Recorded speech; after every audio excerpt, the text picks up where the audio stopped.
The story opens with Steve, the narrator, confessing his fear of having sex with his fiancée, Stacy. They'd been together for over a year, and everything was perfect until she moved in with him. At night, strange sounds emanate from her while she sleeps. Muffled whispers, laughs, cries, and howls. Initially, Steve dismisses them as snoring or a distant TV, but they grow clearer each night. One evening, frustrated, Steve confronts Stacy. She casually reveals that the noises come from inside her, specifically, her vagina. She presses his ear against it, and he hears a woman's deranged Babylonian screams. Stacy explains it's a ghost that's been there for a long time. She's nonchalant, even finding it sexy, as her previous boyfriends did. But Steve is repulsed. That night, during passionate sex fueled by her excitement over his fear, Steve feels eerie breaths against his penis, deepening his unease. Despite this, Steve is madly in love with Stacy.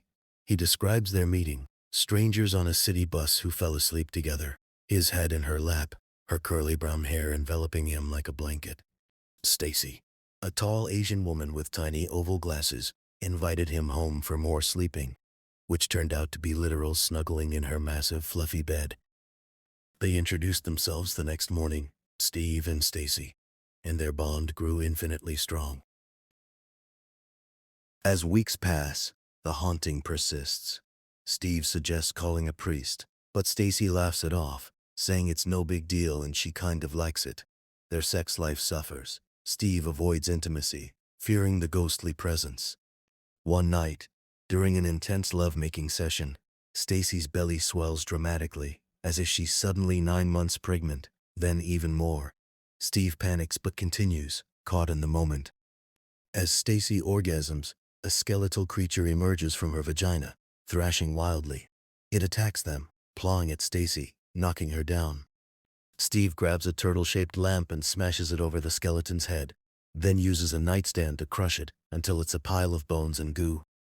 The couple stares in shock as the remains begin to regenerate eyes and moan, before Steve finishes it off. The skeleton's body melts into a film on the floor the next day, staining Stacy's blanket. She blames Steve for ruining it, but he's more concerned about the implications. Stacy, intrigued rather than terrified, decides they need to investigate. She reasons that if the skeleton could exit, Steve, being slim, could enter her vagina to explore what's inside. Steve is horrified, but loves her too much to refuse.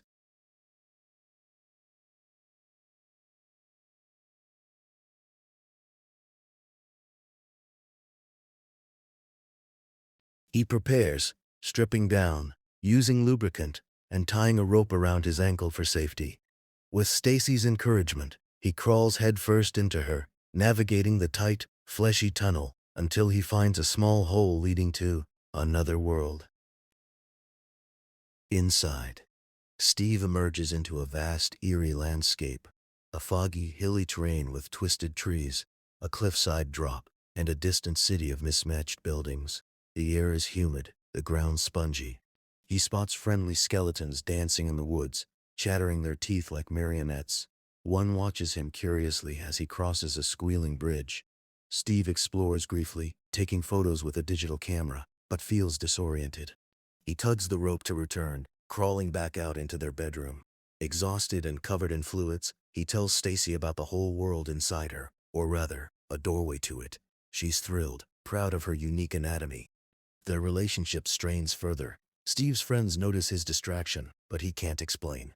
Stacy pushes him to go back, deeper this time, to fix the haunting or understand it. Reluctantly, he agrees, packing supplies, walkie-talkies, energy bars, a flashlight. On his second expedition, Steve delves farther. The world is lonely and haunted, with violet-blue mansions on hills and red-splotched inhabitants. He meets Fig, a strange, attractive woman with white skin blotched red, gooey horns, and a creaky voice. She looks like a 3D cartoon character, alien yet humanoid. Fig, excited by the visitor, chatters about trivial things, falling down hills, her dumb relatives. She takes Steve to her massive dollhouse-like mansion at the hill's top, where elderly, similarly bizarre residents live. They gather for dinner, but instead of food, They receive crafts, yarn, puzzles, dolls to paint. Steve gets modeling clay and makes a spiky snake, which they view oddly. Fig paints a doll resembling Steve. Steve tries to leave, contacting Stacy via walkie-talkie, but gets static. Fig, possessive, summons skeletons to capture him. They drag him to an abandoned mine and drop him into a deep shaft, where he's trapped.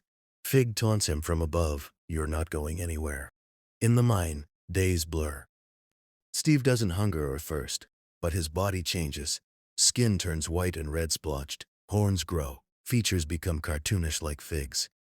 A skeleton crawls out of his body, through a massive wound from neck to pelvis, his own bones animating and detaching. He trains this chattering skeleton like a pet, playing catch and scolding it. Fig returns, noting he's like her now, and belongs there. She lets him out, and they play childish games. The inhabitants gather excitedly, as a distant crater fills with white goo, sperm flooding from the outside world. The sky darkens, a black film stretches like a blanket. The world is impregnated. Steve realizes Stacy has had sex with someone else, betraying him while he's trapped. Devastated, Steve wanders the mansion, ignoring Fig and her skeleton. He confronts his anger, following Fig to her childhood room filled with toys. In a rage-fueled moment, they have sex, raw, egg-like yolks releasing from him into her.